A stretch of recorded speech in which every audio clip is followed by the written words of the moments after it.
Hey guys, and welcome to a podcast where we interview top level executives inside leading and growing companies in the IT and cybersecurity space. We're excited to have our guest today, Joe Morin. We'll be diving into some of his story, some engaging insights into the IT and cybersecurity industry, and much more. So make sure to stick around. I'll go ahead and just kick it off to you, Joe. If you could just introduce yourself, tell a quick snippet of your story and your background prior to starting Cyflare. Yeah, absolutely. So thanks for having me. Appreciate Of that. course, of course. Yeah, I started Scyflare in 2017 as a 24/7 SOC, really channel focused. But prior to that, it's 25, maybe 30 years now. I'm losing track of IT and mostly cyber. So, and I had another business along the way as well, building websites and e-commerce, SEO, SEM. And but I like to characterize my background as a lot of channels, right? I ran channel programs, operations, enablement for Surf Control, WebSense, Barracuda, ForcePoint, Komodo, Zscaler, and a lot of technical stuff as well, right? Pre-sales, post-sales, professional services, support teams, you name it. I like to say the channel side and the technical side. Got married, had a baby. It's called Cyflare. I like that. I like that. That's awesome. It's a cool little snippet of your background and kind of how you got into it. I'm curious though. I wanted to, if we could rewind the clock a little bit, right, and go back, and I just want to understand a little bit more about why IT and cybersecurity. What was it that sparked that initial interest? I know you have that maybe entrepreneurial drive inside of you to go ahead and start your own business, but what was it about the IT and cybersecurity space that really fascinated you? Yeah. Yeah. Well, I will say I was selling blow pops and bubble gum and Werther's Originals in third grade until the teacher shut down the operation. But so I've been doing that You for a weren't paying long her time. out. Yeah, I got found out. And I learned you need to be discreet. But anyway, I went to school for psychology at Oswego State in New York, and it's just I learned that I like a rapid pace. Right, it can't be so static. It needs to be dynamic. Bought a computer. Hey, I think I get this IT stuff. I'd like to do it. Went off to RIT, and then just got more immersed. And I'm the type that's 100% all in. And I was working like 100 hours a week. Everybody would leave, and I was kind of starting my second and maybe even the third shift. I'd work, on the things that I found interesting after 6, and then I'd take a break around 11, get some food, and work until 3 or 4, and then start again at 7 or 8 the next morning and do it all over. And I did it for a year, got promoted, and then went off to Xerox and helped them with a really large global data center consolidation, and got a lot of exposure on the enterprise side of the house. And then cyber sort of just happened. Frankly, got a job at Surf Control and really started my cyber journey there. But got thrown into big accounts, enterprise accounts. The problems got bigger, and it was fun. Every day's a new challenge. How do you keep up? There's new tools. There's new. Now it's a business problem. Cybersecurity is a conversation. It's a really it's a ceremony of between risk and confidence and budget, but also people, process, technology, compliance, all of those things. So it's not just one thing anymore. And so just that whole rapid change of pace, just it's going to be hard to take me out of cyber at this point. Yeah, that's awesome. I love that you touched on a couple of things. The first one being that I wanted to say it seems that all business owners are workaholics at some point, right? They all just seem to love. Tim Ferriss doesn't appear to be.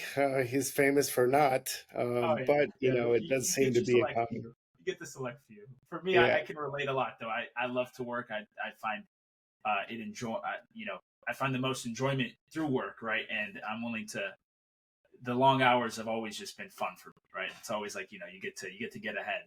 So I loved how you emphasize that, but I also it's so cool for me to see kind of IT and cybersecurity. What I'm noticing, talking to CEOs, founders, different top executives, is most of the time they don't find like they. It's not that they go out and find IT, right? It's like or cybersecurity. It often finds them in whatever vertical they're in. They're like it just magically positions themselves in this industry. So it's kind of neat to hear that you have a very similar um, upbringing almost in this industry as well. So Yeah. Well, terrific. even my partner, he likes to say that he had a business prior and he was the economic buyer. And his point was, I keep buying more security. I keep spending more, but I don't feel more secure. So how can I help solve it, right? So he's got a different view, but it just emphasizes the whole problem and opportunity. Yeah, yeah. Well, I guess the follow up question I was going to ask in terms of just being inside the industry for a little bit, seeing it evolve, seeing where things have kind of moved. What are you currently paying attention to in 2024 and the years to come in terms of trends that you're seeing inside of the cybersecurity industry that maybe you'd like to make note of to the audience or just educate them on? Yeah, this going into this year, I think there's and we're starting to see more reports. Like there was a World Economic Forum, they released a cybersecurity threat report and kind of their viewpoint, and I see it the same. I think buyers, organizations, enterprise, the government, everyone's just sort of had it with new tools, new Yeah, things, right? Marginally different with marginal gains. And, I think for us at Scyflare, but also just me personally, it's like, look, let's just get to the basics. yeah, Um, at the end of the day, I think people they could have 35 different tools and $15 million a year in budget, but it always comes back to, hey, you didn't do the basic thing that one time, yeah, which in truth it's systemic, right? They're probably continuously not doing that and they just got bit in that instance. But it really is about the basics, just core basics. You have a vulnerability, patch it, right? What do you have public facing? Protect your accounts, enable MFA, put reasonable phishing prevention and cyber security awareness training in place. Have a policy. Make sure the executive team knows what it is. They've agreed to share the risk, make decisions on the things you care about, things you don't, and you're pretty good. Do those basic things, and you're pretty good. But the other thing too is getting better at managing and measuring what's going on, right? Did you do the things you said you're going to do? What are the things we care about? Did it happen? And making sure you have a plan. It's the Mike Tyson rule, right? Make sure yeah, you have get yeah. a Without a plan so plan, when you you get really punched get in the punched in face, the you know what to do. face. Yeah, exactly. So, it's a lot to say, but I really think that there's so much out there, and I think people could skip the noise, right? Get there once you evolve, once you're mid stage maturity, working on late, fine. Get into the complicated stuff with DLP and start talking about the AI problem and that sort of stuff. But really, it's about the basics. Yeah, and it always is the fundamentals, right? And everything in life in general, it's always just sticking to the Yeah, fundamentals. I I was played basketball. I mean, you can't slip a dime under my vertical, but even then, you had to know how to box out and do the basics, right? It's yeah, fundamentals all the way around.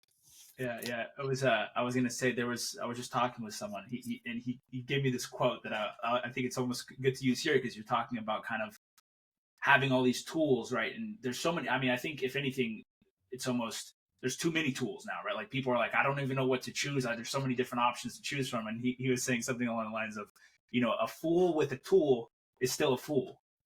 Like you can have all the tools in the world, but if you don't know how to use them right, use them in the right way. And I think that sometimes people just need the guidance, right? It's like, hey, like this is how this is the stack that you need. Forget everything else. You don't need X. You don't need X, and just to have that person kind of come to them, I think a lot of organizations are really missing I like that line. I might that. have to repurpose. Yeah. Well, cool. I think I want to take now to transition a little bit into kind of what you guys are building over there at Cyflare. If you could just educate the audience a little bit on kind of what type of company you guys are, what your service offering is, and Mhm. just explain that a little bit more in depth. Yeah, so Cyflare, at the heart of the business, is a 24 by 7 by 365 security operations center. And effectively, we are watching deployed tools, looking for anomalies when things happen. Not only are we looking to identify and inspect that to see if it's significant or not, but really the Cyflare should be a verb if customers use us properly. It should mean to integrate and automate. And we're talking about threats. At the end of the day, it's just things are happening constantly. A simple example is the average knowledge worker clicks things 5,000 times a day. But the Mm. crazy thing is, it just takes one click to encrypt your whole environment, take you out of business. Wow. 68% of small business goes out of business after a ransomware event. So that's a big responsibility. And really, at the end of the day, we are looking to monitor for malicious activity, contain that threat. Where we're a little different is that a lot of MSSPs, SOC as a service providers, they've built their own platform so that you deploy that. That's how they're getting data. That's how they're raising alarms. That's how they're scoring things, etc. We've decided not to do that and allow customers to bring the things they already have. Right? We just talked about too many tools. Well, the enterprise, especially, they already have them deployed. Right? They put years of investment, capital investment, time, blood, sweat, and tears, all of it. And some of them also say, don't really care about the tool anymore. I care about the outcome. Mm. And so with Scyflare, our notion is, look, you can bring the tool that you already have or the tool that you want. If you don't have one, we do have things that we deploy, technology vendors we're aligned with. And when you do that, I'm going to give you three things. I'm going to give you 100% freedom of choice so that if you want to swap the part later, you can. You don't have to get rid of your SOC that you now have a relationship with. There's tribal knowledge, there's all of that stuff. I'm going to give you 97% true positives or better, meaning I don't waste your time. And if and only if that's true, can you reasonably automate without breaking things? And so I'm going to automate 98% of your common response actions. And the fact that we allow customers to have the optionality on the tools they want to use, Yeah. especially enterprise, even if they want to move to the thing that we're most used to. We use Sentinel-1 pretty extensively, and Sophos that's growing into CrowdStrike and probably Defender. But the point is, they can't change 5,000 endpoints overnight, right? Even small business, if you've got 50, you can't change it overnight. You might have two for a while. And so Scyflare is the really the only provider that's going to accept those. We cover 32 different EDR solutions, almost 30 different SIM solutions.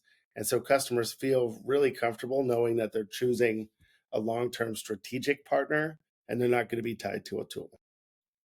Yeah. I mean, Hopefully that made that's sense. I know I no, it threw a did. lot at I mean, for me, it's fascinating to hear because I'm thinking about it now. It makes so much sense because a lot of times, everyone has a tool of some sort. Everyone's using an EDR, someone's using an XDR, and a lot of the times, that's often why people will lose out on business too, right? And it's like, hey, like you. we're using a tool, and it's like, oh, we have to wait till the contract comes up. But you coming in and being able to, work with people who do have those tools, I think is a big value piece. Because I haven't I've talked to a whole bunch of MSPs, and it seems like a lot of their offerings are very the same, right? Everyone has like Mhm. you said, a similar type of offering, but it's unique how you guys kind of stand out in that aspect. I guess I was going to ask you, in terms of where do you really see that clients get a lot of value from? That kind of answers it for me. But if there's anything else that you wanted to add on top of that, where when a company comes and works with Cyflare, where do they get that value from? Yeah, well, I think there's a couple of things. So in Scyflare, what we've done is actually we have gone off and built our own platform, and but that platform is really about customer engagement and experience focused, right? So I learned from my days at Barracuda, you don't have to be overly technical, and in fact, it gets in the way. You got to talk to customers better, right, and more simply and plainly. And so we've created a platform. We call it One. It's a converged security platform. So you can take all those tools. We normalize the data and present you with easy access to the SOC. So with Cyflare, I like to say, don't get out of bed, right? You just pull up your phone. It's mobile ready, live chat, direct to the SOC. Makes it super easy. But even analytics, right? The ability to take the tech out of tech, so you don't have to know all the crazy terms. You just know that you have a trend, a pattern, potentially something to do, and it's this machine or it's that user. We just try to strip it down and just keep it simple because there's enough going on. It's hard enough. If that makes sense. No, definitely, definitely. What would you say if you had to? I know it's obviously hard to pinpoint, right? But if you had to maybe pinpoint some common challenges that you see a lot of your clients are facing before they begin working with you, and I'm sure they're different across different industries. But what would you say those common challenges are, and then how do you really help them overcome those? Yeah, I think the first thing is, when we see this everywhere, even enterprise, it's amazing what they don't have, right? You would Mhm. expect a large enterprise to have all these tools and a bunch of people for it. They don't have that, right? And so the number one challenge is you got to start with a plan, right? Most people don't have even a basic information security policy, especially small business. And then a couple of key things, right? Um, Incident response. What happens if things do happen? Who does what? Who's responsible? What's the communication flow look like? Um, Disaster recovery, right? Something has been stolen or decommissioned. What do we do to respond to that? So that's the linchpin, right? Getting a strategy, and then it's easy to identify what tools you need, what services. I think that's the core thing of just the starting point is, well, what's the policy, right? What's your plan? And everything else should fall into place from that. But above and beyond just trying to be better and maybe being paranoid about being that next company that got hit, compliance is driving a lot of it. So each industry is finding its own certification and standards that it needs to align to. And it's unfortunate that it's all over the place, right? There's a bunch of different compliance standards, different certification, which creates more confusion. But at the heart of it, there are some gold standards, right? NIST has published things. CIS has 18 controls that you should know and be working towards with different implementation groups to help set a lineage, a priority of what to do and when. But I think that's the main thing is it's the policy starting with that, and then compliance is going to drive from there, and that's really what we're seeing motivate everybody to move forward. And part of the confusion is, well, if I need to be compliant with SOC 2, right? My customers are asking for SOC 2 Type 2 or CMMC and the federally regulated arena, right? What do I need to do, right? So, Mhm. yeah, there's 180 things that the compliance and certification says I have to do, but how does that map to this tool, this service? And Yeah. so we've gone out of our way to try to do that. So it's easy to see if you have this control missing, this is exactly the service you need to do in order to do that. So just that simplicity is what Yeah. customers are looking for. Yeah. I think having that in essence that partner, right, where that can come in and consult, and there's so many different things that I feel like sometimes they go over IT executives' heads, right, because they're dealing with so much that they're not experts in the cybersecurity field, and to have someone that kind of come in there and say, hey, this is what your company needs, this is the how to get compliant and to make sure you're safe at the same time, super valuable because it saves them the headache from having to figure that all out themselves, right, when they can just have that trusted partner to kind of come in and navigate those issues for them. So Yeah. I'm Well, and glad you there's a lot of a lot of the decisions are financial related, right? And so I caught a podcast last week, and then there was a point in there about the CFO is only thinking about what do we get if we do this, and what do we lose if we don't. And yeah. I'm like, man, that's just a really simple philosophy, and it's probably going to steer marketing and how we sell, but that's the reality. That's where we're Yeah. at. Yeah. Only if the thing about cybersecurity, why it's a little bit, you can't just it's so hard to quantify an ROI from cybersecurity, but there really is an ROI when you really think about it, because Mhm. you're protecting yourself from a potential attack that, like you were saying earlier, the statistic is crazy for small to medium sized businesses. I think it's 60% go out of business within like 6 months of a data breach, right? And so Mhm. the ROI is definitely there, right? Like it's there in the capacity that you're going to be able to continue to do business, first of all. And then second of all, right, if you ever were to have a data breach or something were to ever happen and news were to leak, or, the damage to your reputation, you can't even quantify that, right? In terms of what that could potentially lose you down the road in terms of business or revenue. So Yeah. having Definitely that cybersecurity, standard of care now, right? It's like you're going to pay taxes and you need to pay for cybersecurity something. yeah, It just something, is. something. Well, awesome. Well, cool. It's great to kind of hear that segment and exactly what you guys are building over there at Scyflare. That's always fascinating. I haven't heard a company really have the offering kind of like that you guys really package it together. So that's unique as well.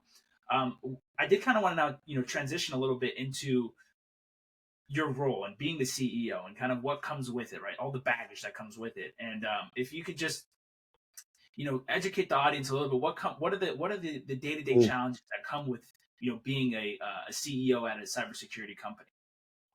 Well, I could tell you there's no shortage of issues, right? Because that's the business we're in, right? Yeah, Like every day, every time we engage a customer, it's not convenient. They're not looking forward to our communications.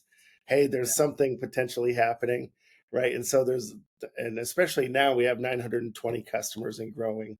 Wow, Just in July, we had 170, so we're growing significantly. wow. And with that, Congratulations. the the challenge with being CEO is that you learn about all of the problems, right? And in a given role, a function, or a department, you've got this singular view, and the good and the bad comes. But I guess the good thing is if you have the appetite for it, you get to see everything.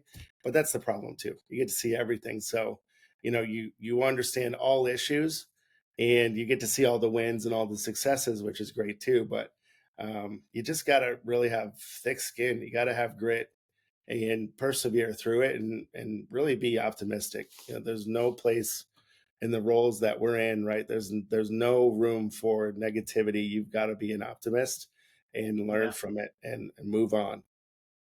Yeah, no, I love that. I love that. I'm hearing those numbers. You guys said that you were at 170, now at 970. I was going to ask in terms of sales and marketing, what type of challenges that you've experienced in the industry itself. But I also I follow up to that. I want to know what you guys are doing that is expanding and being able to Hmm. grow as quickly as you are.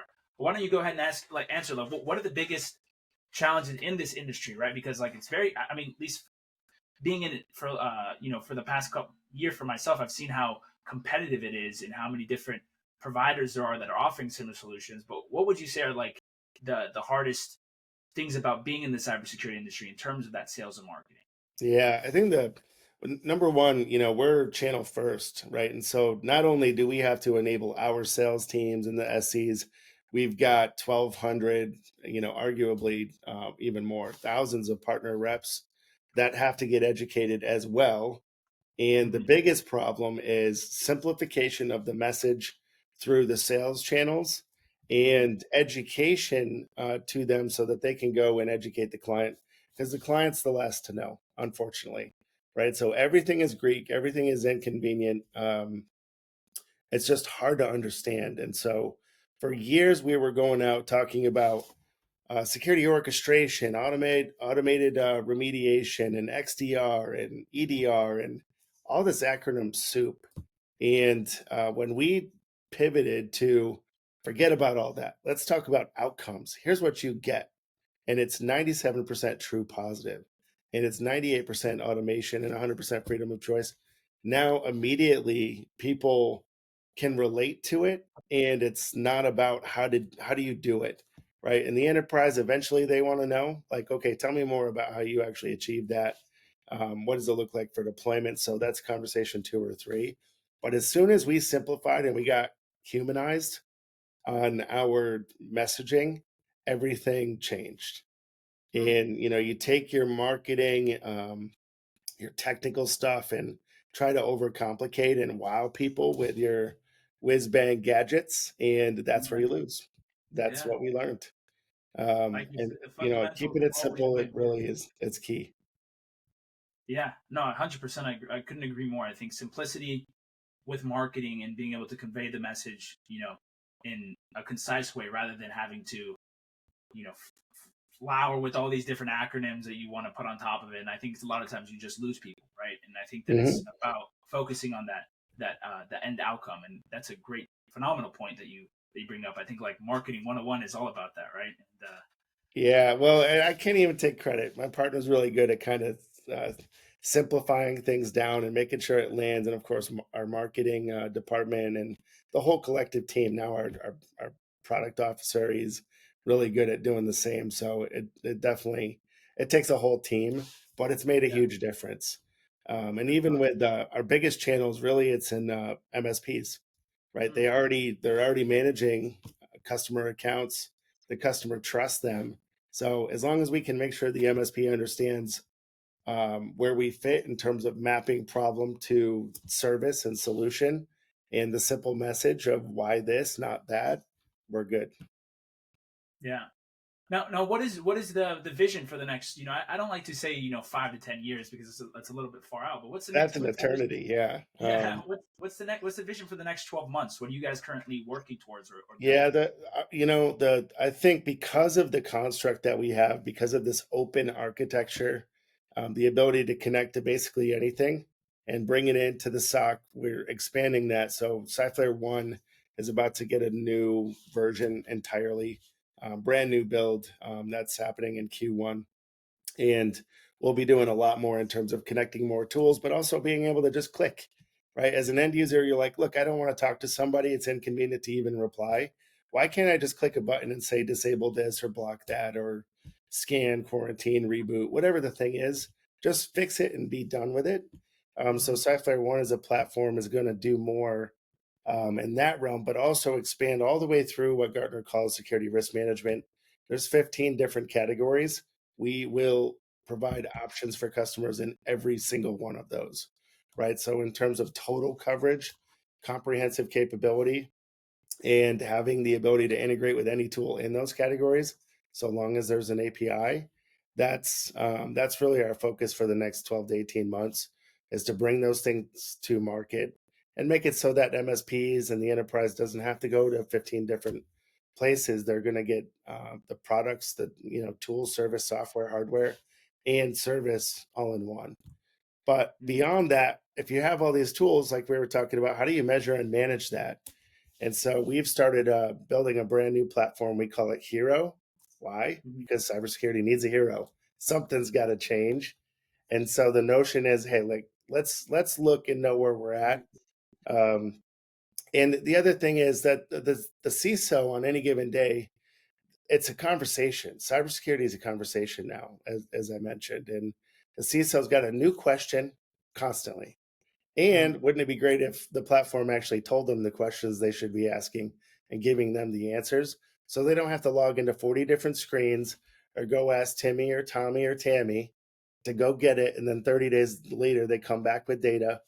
That just doesn't work. So we're enabling a platform that connects to all your source tools, AI power that, so you can ask it questions, it gives you answers, it gives you visuals, underlying data, generate a report, email this to me, but also relate it to your policies, your procedures, your people, and your tech, and execute your workflows. Whatever you decided it's going to be, let the platform do that, because most of this can be robotic, right? There's not a lot of need for human artistic license, not in cyber. It should be pretty prescriptive in terms of when we see this, we do that. It's not always custom one off for each and every one. So we're going to give customers the options to deploy the tools, get it serviced, managed, monitored, detection, response, and then grade it all. And it's going to be decoupled. So you could start with grading everything, determine if you need to change things, and then slowly adopt more Cyflare as you go. I love that, man. You got some amazing ideas and vision and plans, and I love the way that you tackle things. It seems like you come at it with a very unique perspective, right? And trying to stand out in the market and to be that one of one. I can Well, respect. I Uh, I appreciate that. Of course, we're fired up. You can't be a CEO of anything and not have uber passion about it. But yeah, the key thing is, the ideas are good, and some of them, we definitely crafted those. But customers provided those, yeah, right? You listen to your customers, you incorporate that. You have big ears, small yeah. mouth, which I struggle with. But if you listen and you build what customers ask you for, you're going to be pretty close. And a I lot always of love. companies are going at it. The tech founders are the worst, the engineering guys, because they want to build what they want to build, and then everybody needs to understand it, and it's reverse. Yeah. No, I couldn't agree more. I think before you develop an offer or you're going to build on an offering, interview the target market that you know, you're trying to target and see it and ask what they need, right? Like that's the best way to do market research. Understand the demographic that you're going to be targeting. Ask them questions that are going to be able to unravel whether or not that your service is actually going to be a good Well, fit for them. Because you can't force product market fit industry that doesn't Well, solve it's a going to big enough speed it problem. up, right? So literally, we've got a marketing campaign where I'm reaching out to CEOs of all verticals and all sizes, and just asking them, what do they think about cyber? What do you do, like from a measurement perspective, reporting, etc. Just tell me your world. Bring me into your world. What do you wish you had? What do you have? What do you like? What do you not like? And we're taking notes, and that's going to help with Hero so that it comes out and it's relatable, it's humanized, but highly impactful and cost effective. Awesome, awesome. I love that, man. I'm excited for you guys. Definitely think that I always like to say success usually follows success, right? So if you've done one thing good, usually it's gonna portray into the second thing. So I definitely have a I like that line as well. yeah, yeah. But I wanted to ask you, coming up, close to finishing over here, but I had a couple more questions, and one of them being, I know that you talk about mindset a lot, and I'm a big mindset guy, and how I operate in business and how I feel that that's really usually 70% of the 70 to 80% of the reason why someone is successful comes down to the way that they think, right? And I know I see the Kobe poster in the background. I see, I know that you have that a similar type of ideology to that. But I wanted to ask you in terms of, what type of mindset is really needed to be a successful CEO or a founder of a company. Yeah, the when I started this business, I had kind of been a mid-level manager, right? And you're executing on direction that was given to you, and you have to push that down. But when I started this, very quickly it became clear people don't want somebody that's just a nice guy or gal, right? They want to follow somebody who knows where they're going and why, right? And then you either get it or you don't, right? The CEO's job is to make it clear where you're going, why are you doing it, and what's in it for your team. You got to do those three things. And so I think the one key thing is you got to have that conviction, right? Think long and hard about the thing you want to stand for and be relentless. Just totally commit, whether it's right or wrong, but you have to do that. You have to have the ability to, even when a customer, gets you, right? When a customer says they don't like this or you lose a deal, you got to roll with it. That's going to happen. Yeah, One of my mentors said the day you get a customer is the day you start losing them. And that's a great perspective, right? It's like, well, every day you earn them back. But you just got to be thick skinned. So I think positivity and conviction are probably two key things. And you got to be humble, right? You can't um, especially when you're CEO, you have to have a bit of an ego. You have to, I don't know how you have to have that swagger, right? yeah, But at the same time, people don't want to listen to arrogance. They don't want to hear that, and people don't want to work for that person either. definitely. I think it's a great point is conviction, right? I think that is the biggest thing when it comes to selling your product, selling what you do. Because if you believe in it, right, and you can convey that when you're speaking to someone, it radiates, and they're able to see that as well. And so I think that's such an important point that not a lot of people talk about, right? And that when you can have that conviction, you can have that belief. People can feel that. They say, they can say, oh, that person really believes what they're talking about. They believe in it, and it's just going to make business a lot easier. It's going to make building relationships a lot easier. So it's I think uh, it's even more important when you're coming up with something new, right? If you're building a new product or it's a productized service and it truly is different, like you don't necessarily need that if you're going to go build an Amazon affiliate business, right? You're yeah, pushing product, right? yeah, This is yeah. different when you're trying to change how In a it B two gets B done. That's business, like yeah, like exactly. When you're trying to disrupt the market and really just come out with something new, you have to have that, right? Well, I It's always use the 7 minute abs example. It's like, no, not seven, it's six. It's like it's all the same, right? It's not different. yeah, yeah. Well, hey man, I have one last question. It's a loaded one, so be prepared. And it's around some of the most important life lessons that you've learned in your career Mhm. in your life that you'd be willing to share and drop some nuggets of wisdom to the Well, I'll audience. tell you that one thing, and I think it leads into a bunch of the other things that I kind of already touched on. But even me growing up, it was really kind of the first one to go to college or close to it anyway. And it's like, wow, you got to go out there and you got to take what you want, right? And you got to go out there and hunt it and get it. And I learned that, the power, the money, the respect, the everything is already out there in somebody else's hands. And you have to earn their trust and respect for them to want to give it to you. And that's Mm. true when you're closing a deal. So it's not just, go out and kill, right? It's go out and earn that respect. And it's amazing what happens, right? If you kill, you're going to eat that thing, and it's gone, right? But if you go out and earn respect, it's a refuge, right? It's going to continue to feed you. And so that's probably the single biggest thing, because so much goes into that, earning respect and trust and operating with integrity, that everything else should probably fall in line. I love that. I think that's an amazing nugget of wisdom, and I think it's important for people to understand that. So I'm glad that you shared that. I'm glad that you shared your story, man. You got such That's a an good question. interesting. You got me all fired up now. And, You got the aura to you, man. So it was a pleasure. It was a pleasure having you on, man. If someone's looking to get in contact with you or either your company, what are the best ways to reach you guys?